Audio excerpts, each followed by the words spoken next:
What is the price of a single moment of prejudice? What does it cost a company when one employee decides, in a heartbeat, that the color of a man's skin disqualifies him from the seat he rightfully occupies? Before we dive into one of the most calculated and devastating corporate takedowns you will ever witness, I need you to answer a question in the comments below. Have you ever been made to feel like an imposter in your own life, judged and dismissed before you've spoken a single word? Your story matters. And you're going to want to make sure you are subscribed with that notification bell on, because the final moves in this real-life chess game will leave you breathless. Sir, I'm going to have to ask you to move. The voice of the flight attendant, whose name tag read Jessica, was not just firm. It was a blade honed with years of microaggressions and dipped in the venom of condescension. It sliced through the hushed, climate-controlled air of the first-class cabin. "This seat," she continued, pointing a dismissive, perfectly manicured finger at the man in seat 1A, "belongs to a real premium passenger, not someone who, well, you understand. Please collect your belongings. Immediately." Her gesture was pure theater, a performance for the gallery of elite travelers. Behind her, a man in a crisp, expensive suit, his face a mask of righteous indignation, tapped his foot with the impatient rhythm of a man who believed the world owed him its immediate attention. He was the real passenger she was referring to. In seat 1A, Elias Vance sat with a stillness that was almost unnerving. The Wall Street Journal lay folded in his lap, a silent testament to a world of high finance and billion-dollar deals. His suit was bespoke, a dark charcoal wool that draped perfectly over his athletic frame. His shoes were Italian leather, polished to a mirror shine. His entire being radiated a quiet, unshakable confidence that should have been his passport in this world. But Jessica, the flight attendant, saw none of that. She saw only what her prejudice allowed her to see. "There has obviously been some kind of mistake with our seating system," she announced, her voice pitched just loud enough for every passenger to hear her verdict. The man behind her, whose name was Gregory, smirked. "Finally," he muttered to the passenger next to him. "Someone with some sense. I knew that seat assignment couldn't possibly be right." Elias's hands, resting on the newspaper, remained perfectly steady, but a single muscle in his jaw tightened, an almost imperceptible signal of a storm gathering beneath his calm exterior. All around them, like predatory flowers turning towards a hostile sun, smartphones began to emerge from designer handbags and jacket pockets. The courtroom was now in session, and the jury was live streaming. It was 1:23 p.m., 37 minutes before the scheduled takeoff of Skylink Flight 892 from Chicago to Seattle. Jessica's performance escalated with the practiced precision of a seasoned bigot. She positioned herself directly in front of Elias's seat, a human barrier blocking his view, yet ensuring she remained the star of the show for her captive audience. "Sir," she began again, her voice now carrying the unshakable authority of someone who had never been seriously questioned. "I am going to need to see your boarding pass and the credit card you used to purchase this ticket. Premium seats like this require verification of legitimate purchase." Gregory, her entitled co-star, stepped closer, leaning into the aisle so the platinum status pin on his lapel glinted under the soft cabin lights. "I fly this route twice a month for my firm," he announced. "I've never seen this kind of confusion before." He paused, letting the implication hang in the recycled air, thick and poisonous. With a calm, deliberate motion that seemed to slow down time, Elias reached into the inner pocket of his suit jacket. His boarding pass emerged, crisp and unmarked. He didn't just show it to her. He extended it, holding it between his thumb and forefinger as if presenting an offering. "First class, seat 1A, purchased 3 weeks prior." Jessica snatched it from his hand like a prosecutor seizing evidence. She held it up to the overhead light, tilting it back and forth as if inspecting counterfeit currency. "This could be fraudulent," she declared, her eyes narrowing. "We've had significant issues recently with certain passengers using false documentation to access premium services. The printing quality on this looks suspicious." In seat 2B, a young black woman named Maya had seen enough. Her phone was already in her hand. "Excuse me, but this is absolutely insane," she said, her voice trembling with a fury she was struggling to contain. "I'm recording this." She opened Instagram Live, her fingers flying across the screen. The viewer count began its immediate, dizzying climb. 23, 67, 156.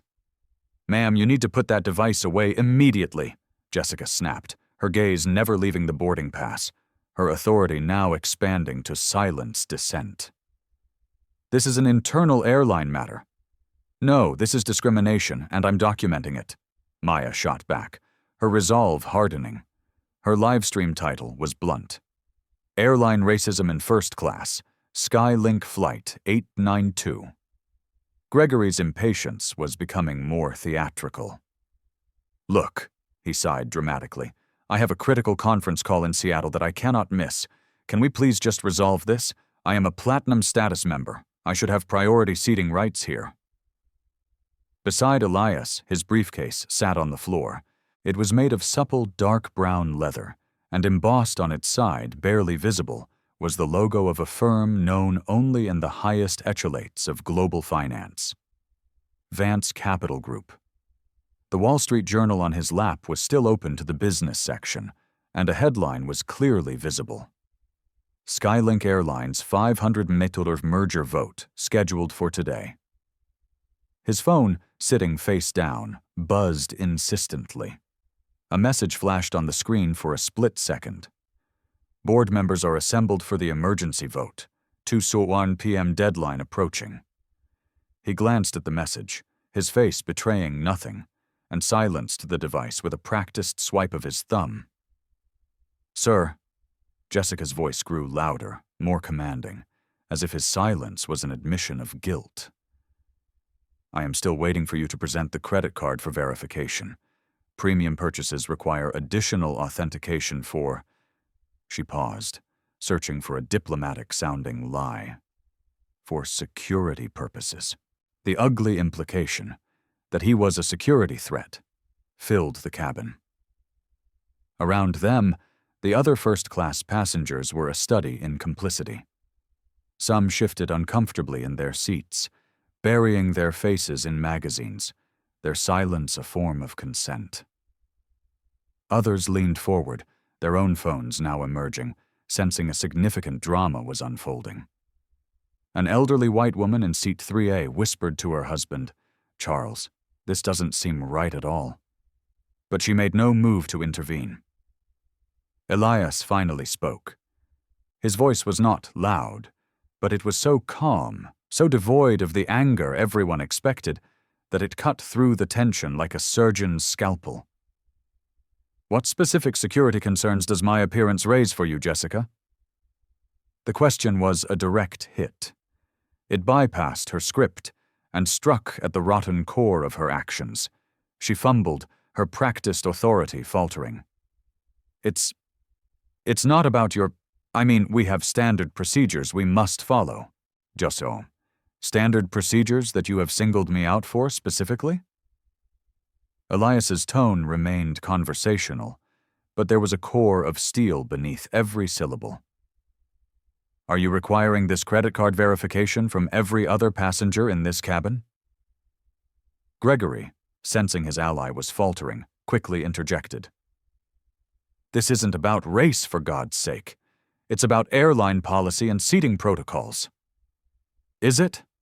Elias's gaze shifted, locking on to Gregory with an unnerving intensity. "Tell me more about these protocols.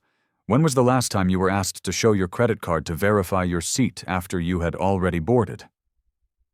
Gregory's face flushed a blotchy red. "Well, that's different. I'm a Platinum member. The airline knows who I am." "And do they know you because you're white? or because you fly frequently? The question landed with the force of a physical blow. Gregory's mouth opened and closed, but no sound came out. The Instagram livestream count hit 1,200. The comments were a torrent of outrage and support. "This is disgusting! Get his name, sue them!" Flying while black. Jessica realized she was losing control of the narrative she had so carefully constructed. "Sir, we can resolve this very quickly if you would just cooperate. I can offer you a complimentary upgrade to first class on the next available flight." Elias's eyebrows rose almost imperceptibly. "An upgrade? To the seat I have already purchased and am currently sitting in? How very generous of you."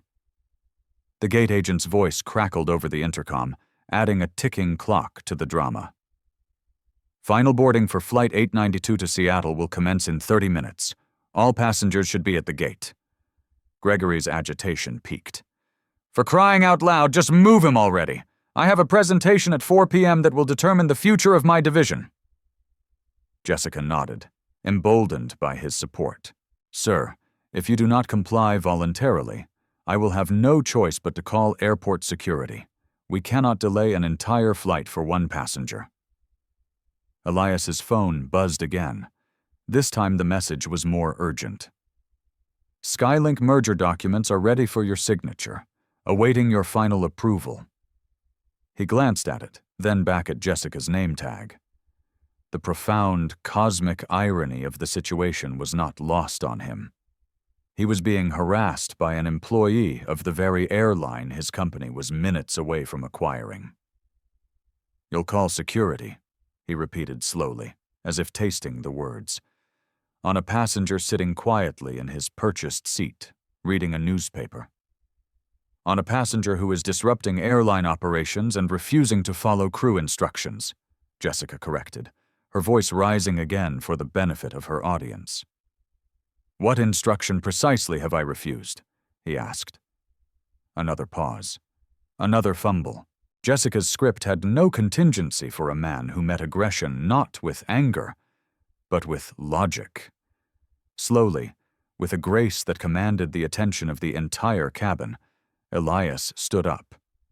He was taller than Gregory, his presence more formidable. He carefully folded his Wall Street Journal, the precise movements a reflection of a disciplined mind, and placed it in his briefcase next to a thick folder marked in bold red letters. "Confidential, Skylink acquisition." "I will remember this interaction very clearly, Jessica," he said, his voice quiet again. "Every word, every gesture, every single assumption you made." Something in his tone, a complete absence of fear, made Jessica hesitate for the first time.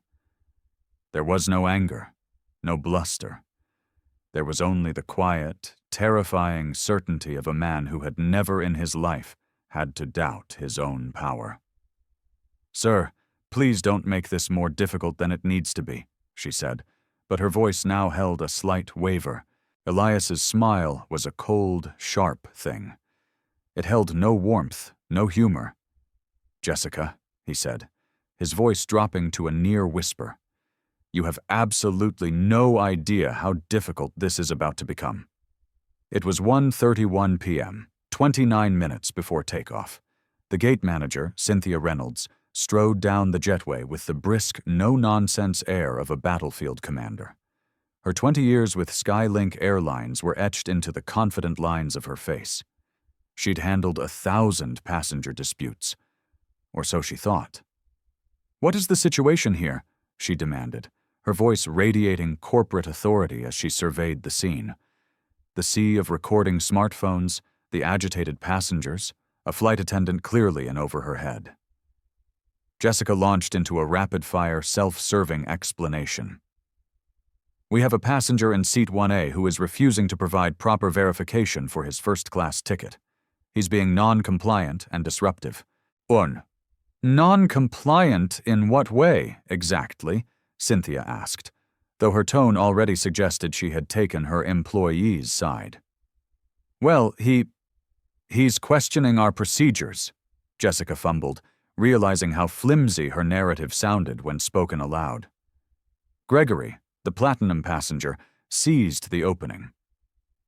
"I'm a Platinum member. I fly this route every month for my business. There has obviously been a seating error." He gestured dismissively toward Elias. "Some people simply don't understand the hierarchy of air travel." The livestream viewer count had exploded past 2,800. The comment section was a blur of rage. "Hierarchy? This is racist. Get their names. We're making them famous." The young woman filming, Maya, adjusted her angle to ensure Cynthia's face and name badge were clearly visible. "Sir," Cynthia addressed Elias, her voice dripping with practiced, condescending diplomacy. "Our Platinum members do enjoy certain priority privileges. If there has been a booking conflict, we can certainly accommodate you on our next available flight, and of course, offer you full compensation for the inconvenience." Elias's response was soft, but it landed like a grenade. "There is no booking conflict. There is a discrimination problem." The words hung in the cabin air, an accusation no one could pretend they hadn't heard. Cynthia's corporate smile flickered and died. The confrontation had reached a tipping point. "Sir, that is a very serious allegation," Cynthia warned, her tone shifting from diplomatic to threatening. "I would be extremely careful about making unfounded claims against this airline and its staff." "Would you?" Elias's tone remained dangerously conversational. "What foundation would be sufficient for you? The video evidence being recorded by half this cabin? The testimony of the other passengers? Or do you require something more specific?" His phone buzzed again, an insistent, vibrating pulse. The screen showed multiple missed calls from the Skylink board secretary. He glanced at the messages. "Vote delayed. Awaiting your arrival. Merger documents require your immediate signature." Cynthia's eyes took in the expensive phone, the impeccable cut of his suit, the aura of unshakable confidence he projected. A sliver of doubt, cold and sharp, began to creep into her expression. "Sir, may I ask what you do for a living?" "I solve problems," Elias replied simply. "Usually problems involving underperforming assets and discriminatory corporate cultures." The deliberate ambiguity was a strategic move, designed to sow uncertainty and disrupt their assumptions. Cynthia exchanged a nervous glance with Jessica. They were no longer on solid ground. Gregory's impatience boiled over into a theatrical tantrum. "This is absolutely ridiculous! I have a presentation at 4 p.m. that could make or break a $20 million contract. Every single minute we waste here is costing me money." "$20 million," Elias repeated, his tone thoughtful, as if contemplating a trivial sum. "That is significant." The way he said it suggested it was barely worth his notice. Gregory's bluster deflated instantly. Who talks about $20 million like it's pocket change? At that moment, 2 uniformed airport security officers appeared at the aircraft entrance, their presence transforming the atmosphere from uncomfortable to menacing. It was Officers Martinez and Parker, responding to Jessica's earlier call. "Ma'am, we received a call about a disruptive passenger," Officer Martinez said, his eyes scanning the tense cabin. "Yes, officer," Jessica said, pointing a trembling finger at Elias. "He is refusing to comply with seating instructions and is making false allegations against the crew." Officer Parker pulled out his incident report tablet. "Sir, can you please explain your version of the events?" "I was sitting in my purchased seat, reading a newspaper," Elias stated, his voice calm and factual. "The flight crew demanded additional verification based on—" He paused, letting the weight of the next words sink in. "Their visual assessment of my appearance." "That's not what happened," Gregory interjected, his voice shrill. "There was a seating conflict. Platinum members have priority." "Show me that policy in writing," Elias challenged quietly. The silence was his answer. No one could produce the documentation because no such policy had ever existed. The captain's voice crackled over the intercom. the pressure mounting. "Flight crew, we need to get clearance for departure in 20 minutes. Please expedite any and all remaining boarding issues." Cynthia felt the crushing weight of the schedule, the angry passengers, and the looming corporate liability converging on her. "Sir, in the interest of getting this flight out on time, we can resolve this by relocating you to another excellent seat in the cabin." "No." The single word, spoken without raising his voice, stopped all conversation cold. Its quiet finality held more power than 1,000 shouts. "Sir, if you do not cooperate, we will have no choice but to physically remove you from this aircraft," Officer Martinez warned, his hand drifting toward his sidearm. Elias stood slowly, picking up his briefcase. For a fleeting moment, everyone in the cabin believed he was surrendering. The confrontation was over. But then, he paused at the aircraft door, pulled out his phone, and made a single call that would detonate a nuclear bomb in the heart of Skylink Airlines. "David, it's Elias," he said into the phone, his voice calm but resonant. "Cancel the Skylink merger vote, immediately." Jessica's face went white. "Cancel what vote?" Gregory demanded, his voice cracking. "Who are you talking to? What merger?" But Elias wasn't finished. "And David, execute a full and immediate divestiture of all Skylink holdings. A market sell. Effective now." He paused, then delivered the killing blow. "Finally, file the federal discrimination complaint we discussed last week. We now have multiple witnesses and irrefutable video evidence." The cabin erupted in a cacophony of confused murmurs. Cynthia's radio crackled with a frantic, high-pitched voice. "Gate B12. We're getting emergency calls from corporate headquarters. What is your status?" I don't know," Cynthia stammered into her radio, her world spinning out of control. Officer Martinez stepped forward cautiously. "Sir, who are you calling? What merger are you discussing?" Elias ended his call and turned to face the stunned crowd. His entire demeanor had shifted. The quiet, defensive passenger was gone, replaced by a commanding executive. The transformation was subtle, but as unmistakable as the rising sun.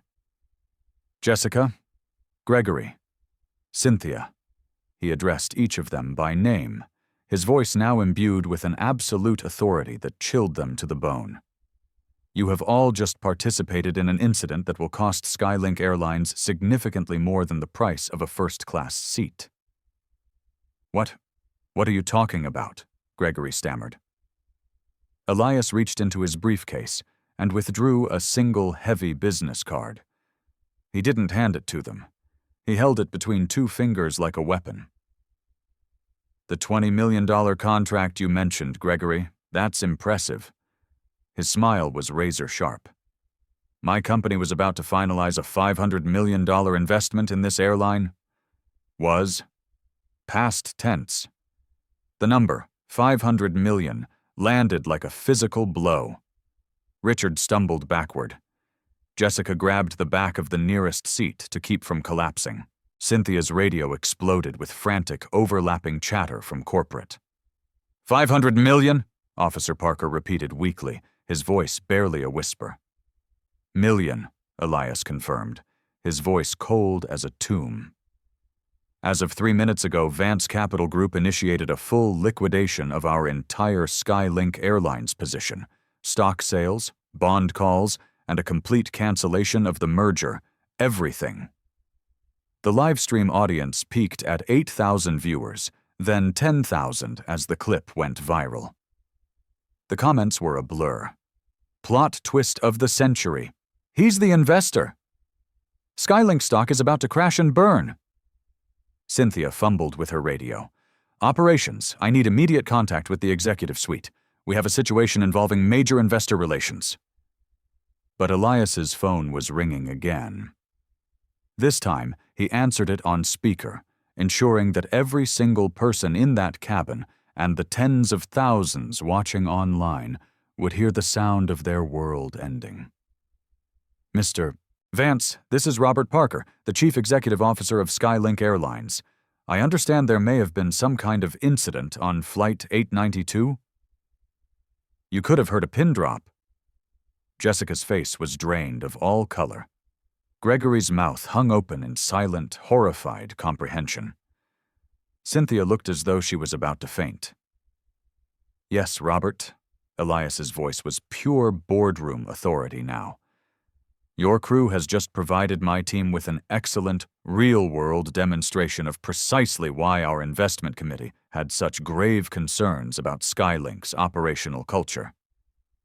Mr. Vance, please, the CEO's voice pleaded through the speaker, if there has been a misunderstanding. There has been no misunderstanding.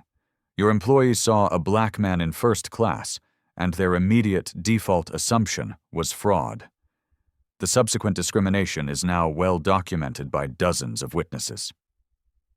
Through the phone, the sound of Robert Parker's ragged breathing was audible.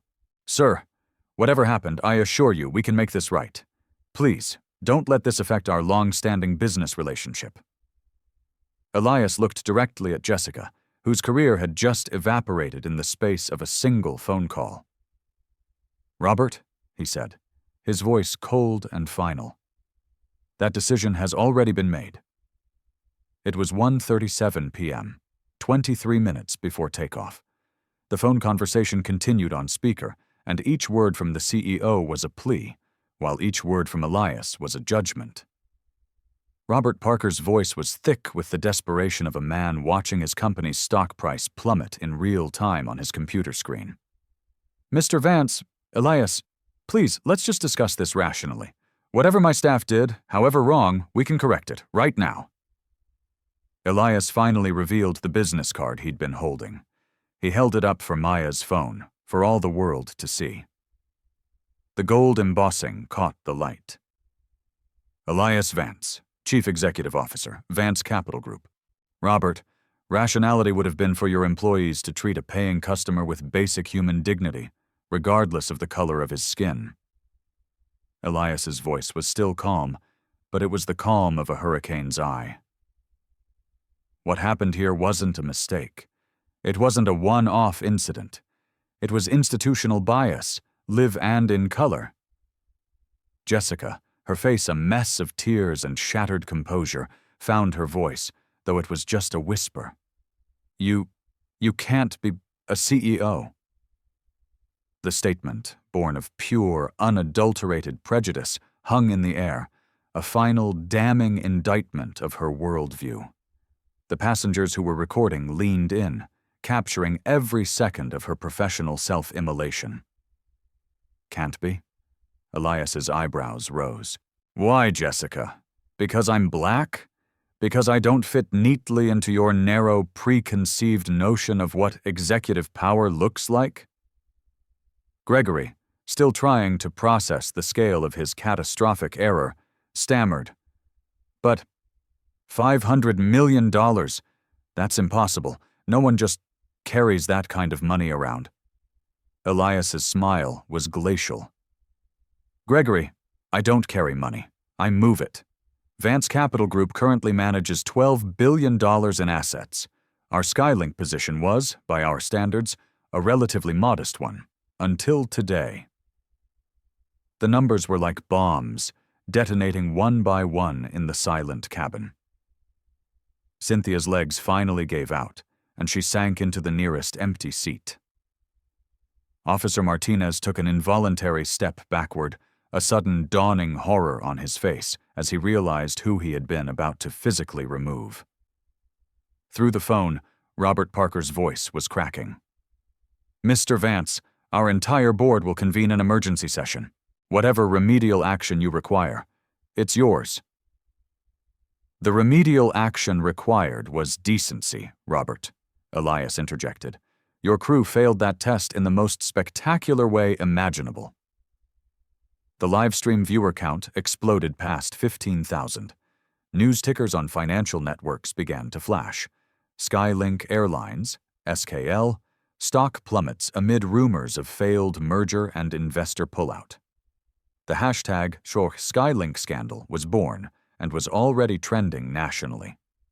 Jessica made one last pathetic attempt at salvaging the wreckage. "Mr. Vance, sir, I am so sorry. I apologize. I made a terrible mistake. I was just trying to follow standard procedures." "Standard procedures that specifically target black passengers?" Elias's question was a dagger. "Show me those procedures in writing, Jessica. Show me the page in your employee manual that instructs you to assume fraud based on race."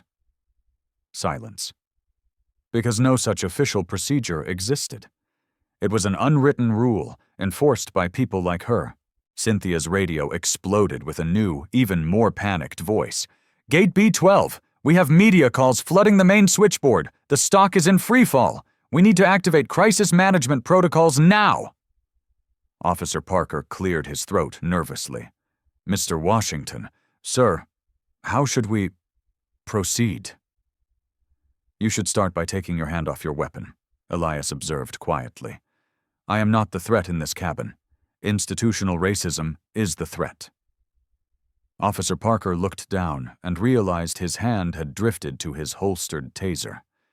He snatched it away as if it were on fire, both officers now acutely aware that they were being live-streamed, appearing to threaten one of the most powerful black CEOs in the country.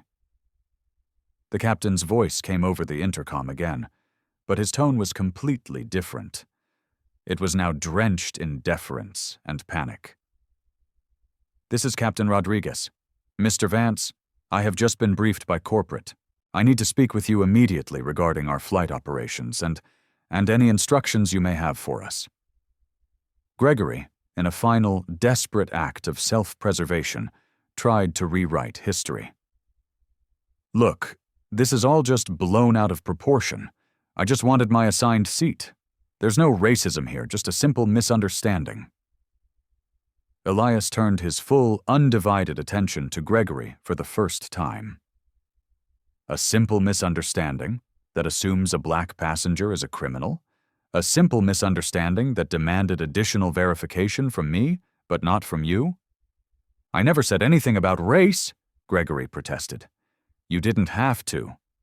Elias's voice dropped to a conversational level that was somehow more devastating.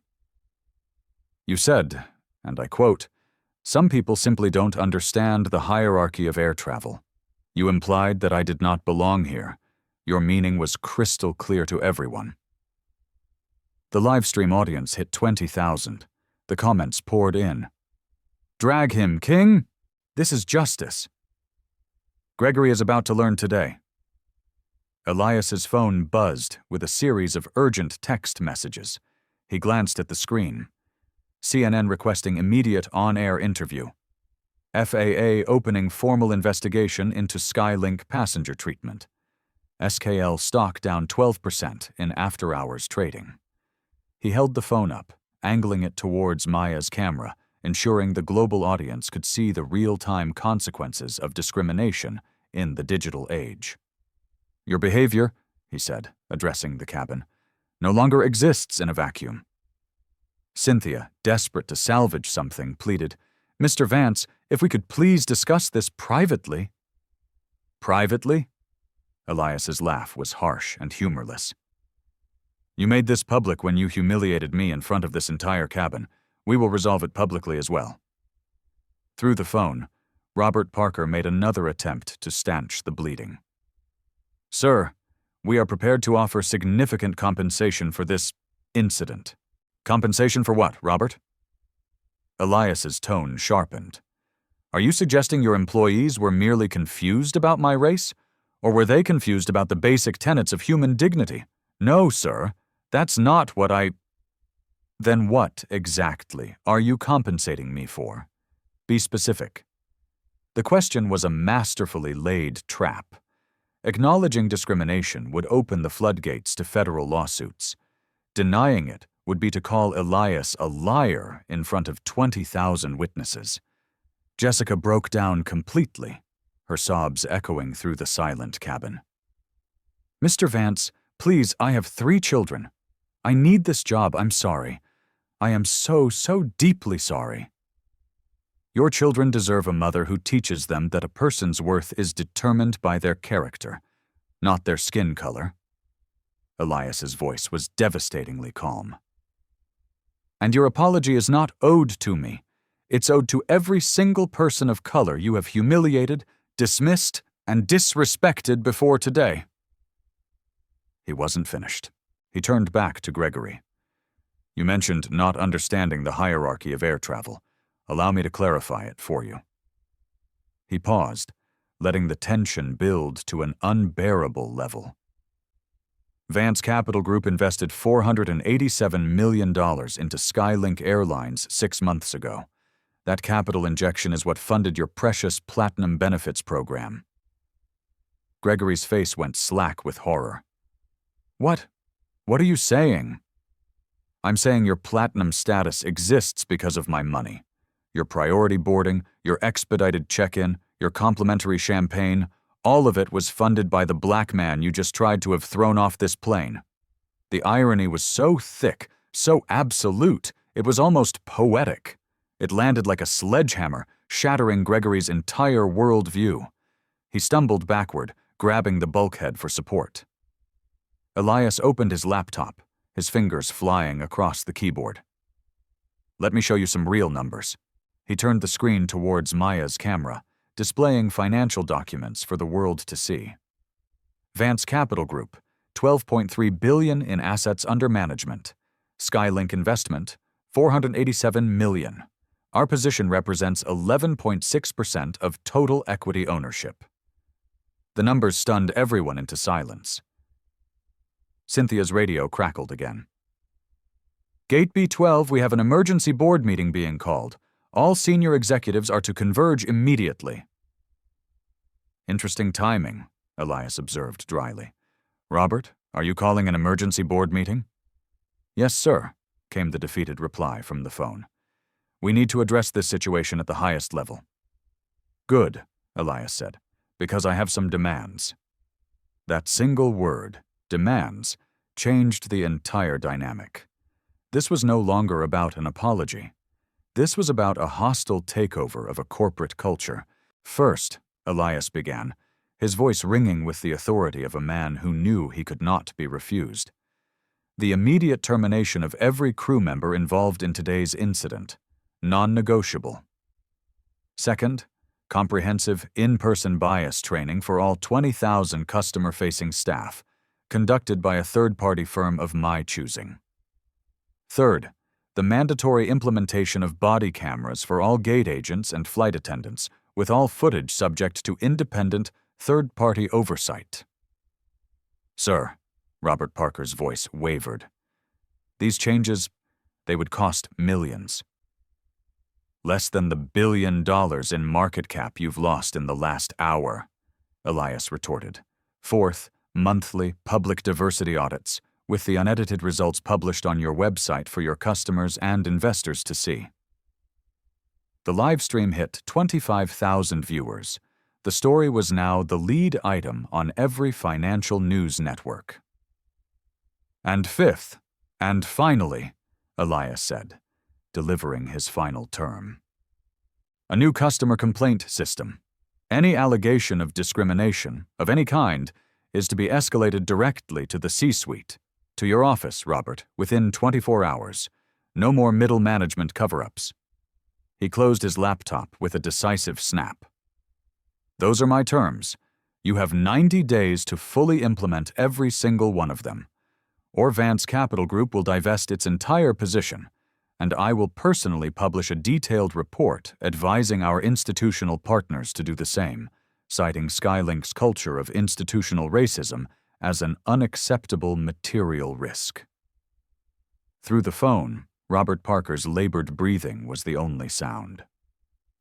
Mr. Vance, he finally said, these changes would revolutionize our entire operation. They would bring your operation into the 21st century, Elias corrected. The choice is yours, Robert. Evolve, or lose nearly $500 million in investment capital and face a public relations disaster from which you will never recover. The aircraft door swung open. Captain Rodriguez appeared, his face pale with stress. "Mr. Vance," he said, his voice trembling slightly, "I have just received direct orders from the CEO. Whatever you need, sir. Whatever accommodations, whatever changes you require, we have been authorized to implement them. Immediately." Elias stood, his full height commanding the attention of the cabin. For the first time since the ordeal began, he allowed himself a small, weary smile. "Captain," he said, "the only accommodation I require is basic human dignity. Everything else is just business." 6 weeks later, the 500M Airline's headquarters was a different world. The frantic, panicked energy of that day had been replaced by the focused hum of a company undergoing a forced evolution. In a gleaming conference room, the first monthly progress review was underway. At the head of the table sat Robert Parker, but the true authority in the room was being piped in via a large video screen from Chicago. It was Elias Vance. "Status report on the Washington Protocol," Elias began, coining the term the industry had already adopted. A new face, Dr. Alana Chen, Skylink's newly hired Chief Diversity Officer, spoke up. "Body camera deployment is 94% complete across our domestic hubs. We have logged 0 official discrimination complaints since activation 3 weeks ago." "Customer satisfaction scores?" Elias pressed. "Up 47%, another executive reported. "The public response to our transparency initiatives has been overwhelmingly positive. New bookings from minority travelers have increased by over 80%. The numbers were staggering. The cost of implementing Elias's demands, nearly $20 million, was being dwarfed by the massive influx of new revenue and the recovery of their stock price, which was now trading 23% higher than before the incident. It turned out that accountability was profitable. Jessica, the flight attendant, was terminated, but her story didn't end there. As part of a settlement, she agreed to undergo intensive counseling and now speaks at diversity training sessions, sharing her story as a cautionary tale. Gregory Henderson's company lost the $20 million contract after his client saw the viral video and terminated their relationship, citing his behavior as incompatible with their corporate values. The real victory, however, was systemic. The live stream, now with over 12 million views, became a case study at Harvard Business School on strategic accountability. Inspired by the public pressure, Congress passed the Dignity in Commerce Act, mandating bias training and public reporting for all interstate businesses. The Washington Protocol became the new industry standard, not just in aviation, but in hospitality, retail, and healthcare. These real-life stories, these moments of quiet strength confronting loud prejudice, have a power that echoes. Elias Vance could have sued. He could have taken a settlement. Instead, he chose to leverage his power not for personal gain, but for systemic change. He forced a corporation, and by extension an entire industry, to place a quantifiable economic value on human dignity. Your voice is a crucial part of this ongoing story. Have you witnessed or experienced moments of prejudice in your daily life? Share your story in the comments below, because every voice adds to the chorus demanding change. If this story of strategic justice inspired you, please hit that like button and share it with someone who needs to see that one person's courage can, and does, change the world. Subscribe to this channel for more incredible stories of resilience, power, and the unshakable strength of the human spirit. Remember, justice isn't just about winning a single fight. It's about rewriting the rules of the game for everyone who comes after.